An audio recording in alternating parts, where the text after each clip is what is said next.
Bonjour à tous, alors on va ici faire une petite vidéo qui va permettre d'avoir une carte interactive. Comment on va faire ça? La première chose c'est de récupérer un fond de carte, donc vous pouvez aller sur Google, taper carte de France et vous choisissez ensuite dans les images un fond de carte qui vous intéresse. La deuxième chose donc c'est de récupérer une liste où on va représenter un certain nombre d'indicateurs. Là on a la ville, population, superficie, rang national. Alors, je vais structurer ma base, mon fichier de manière assez propre. C'est pas nécessaire, on pourrait tout avoir sur la même feuille, mais je préfère faire ça comme ça. Je vais dans la deuxième feuille, je vais l'appeler liste, double-clic,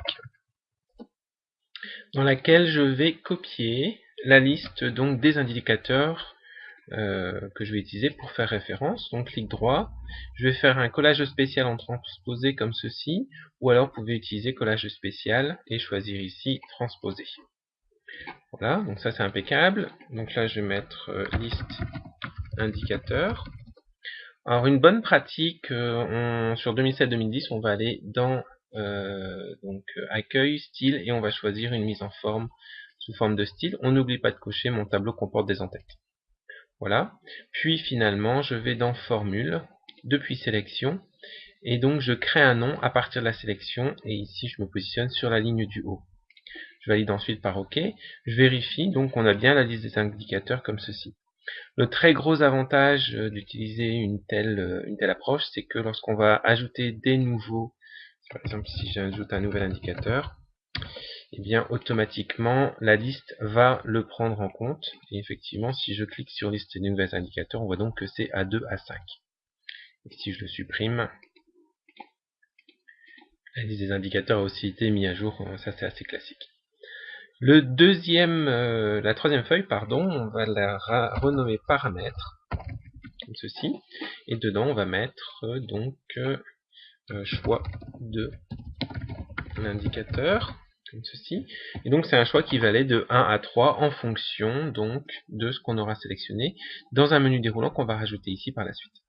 Alors je vais nommer ceci aussi, donc je sélectionne les deux cellules, puis formule, depuis sélection, et je clique à partir de la colonne de gauche. Je valide par OK, j'ai donc mon choix de l'indicateur, CTRL-C. Je retourne ensuite dans cette feuille, et donc j'ai sur la droite la carte que j'ai copié-collé de Google Maps.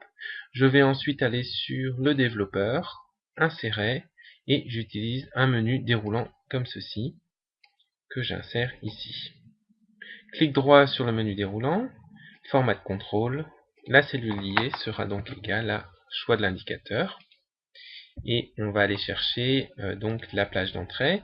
On va dans liste, on a donc le choix, la liste des indicateurs comme ceci, qu'on va utiliser pour la plage d'entrée, la liste indicateurs.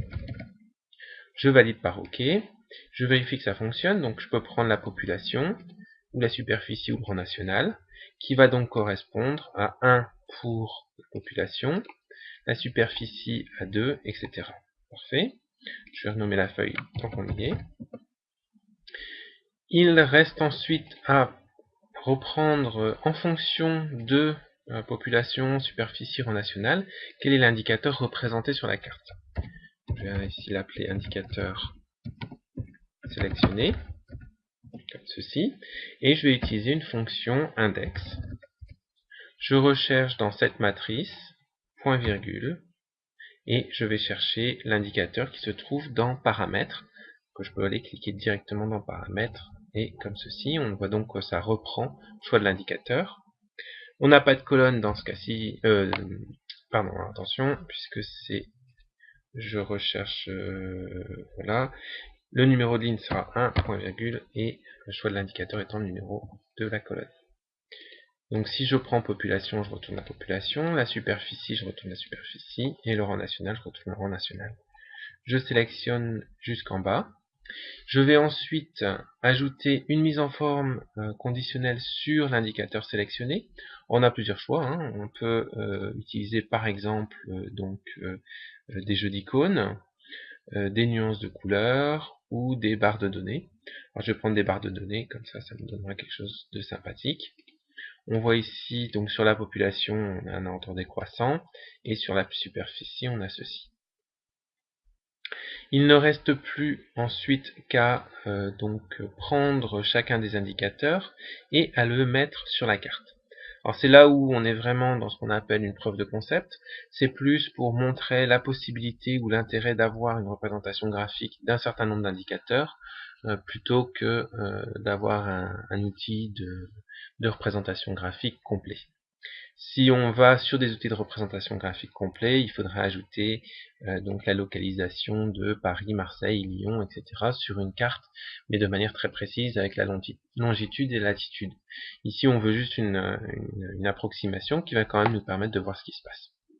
Alors, l'astuce la plus importante ici, c'est de faire un copier-coller de la cellule en image liée. Donc je me mets en E2, je fais CTRL-C, je vais ensuite sur coller, et je choisis ici le dernier bouton pour collage en image liée, comme ceci. On a donc une image liée qui a été collée, et que je peux déplacer. Alors cette image se met à jour automatiquement en fonction donc de la cellule. Donc, si je mets ça sur Paris, puisque c'est Paris, voilà. On va ensuite prendre Marseille, CTRL-C, coller, comme ceci. On va faire la même chose pour Lyon. Même chose pour Toulouse. On pourrait faire une macro pour automatiser ça. Là, on a très peu de valeur, donc je vais finaliser comme ça. Voilà, j'en ai 5. Donc Marseille, se trouver en bas. Donc, on va Marseille ici. Ensuite, Lyon. On va pour Lyon. Puis Toulouse.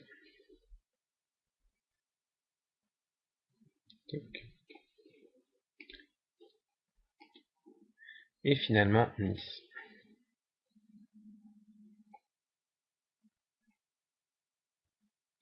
Est-ce qu'on a Nice?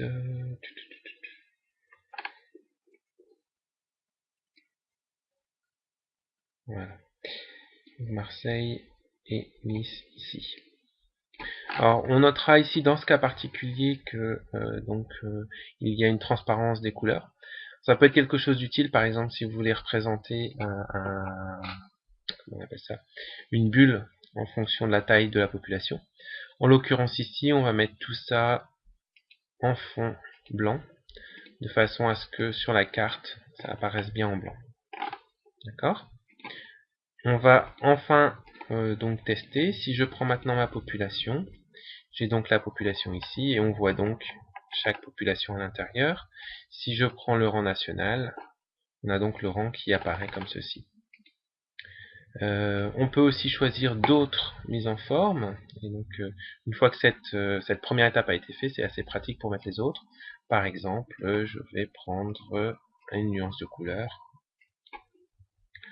Voilà, donc j'ai une nuance de couleur qui va dans ce sens-là.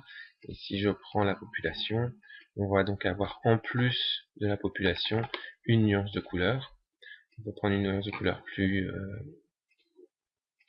facile à lire, par exemple comme ceci. Avec un dégradé qui va du vert vers le rouge. Si je prends la superficie, on va le voir encore mieux comme ceci. Voilà, donc c'est très pratique pour faire une preuve de concept et visualiser sur une carte les différentes informations. Merci pour votre attention.